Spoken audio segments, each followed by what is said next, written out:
আমি সাকিব আল হাসান। একটি সুখবর নিয়ে এসেছি আপনাদের জন্য। ভারতের কাছে মাথা নত করে অযৌক্তিক চাপ সৃষ্টি করে বাংলাদেশকে টি-20 বিশ্বকাপ খেলতে বাধ্য করতে পারবে না আইসিসি, এমন কড়া মন্তব্য করেছেন ক্রীড়া উপদেষ্টা। এই বক্তব্যের পর আন্তর্জাতিক ক্রিকেট অঙ্গনে শুরু হয়েছে নতুন করে আলোচনা।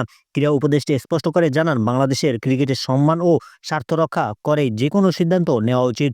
তার মধ্যে কোনো দেশের প্রভাব বা চাপের কাছে নতি স্বীকার করে আইসিসির একতরফা সিদ্ধান্ত গ্রহণযোগ্য নয়।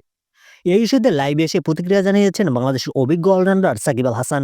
সাকিব বলেন, ক্রিকেটে প্রতিযোগিতা থাকবে, কিন্তু তা হতে হবে সম্মান ও ন্যায্যতার ভিত্তিতে। সাকিব আল হাসান আরও বলেন, বাংলাদেশ একটি পূর্ণ সদস্য দেশ এবং বিশ্ব ক্রিকেটে নিজেদের জায়গা তারা পারফরমেন্স দিয়ে তৈরি করেছে। তাই কোনো পরিস্থিতিতেই বাংলাদেশকে জোর করে বা চাপের মুখে সিদ্ধান্ত নিতে বাধ্য করা উচিত নয়। লাইভে সাকিব স্পষ্ট বলেন, আইসিসির উচিত সব দেশের জন্য সমান নীতি প্রয়োগ করা এবং ক্রিকেটকে রাজনৈতিক বা প্রভাব মুক্ত রাখা।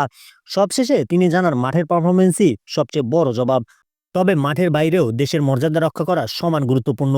এখন দেখার বিষয় এই বিষয়ে আইসিসি কি অবস্থান নেয় এবং সেটি টি-20 বিশ্বকাপের ভবিষ্যতে কি প্রভাব ফেলবে।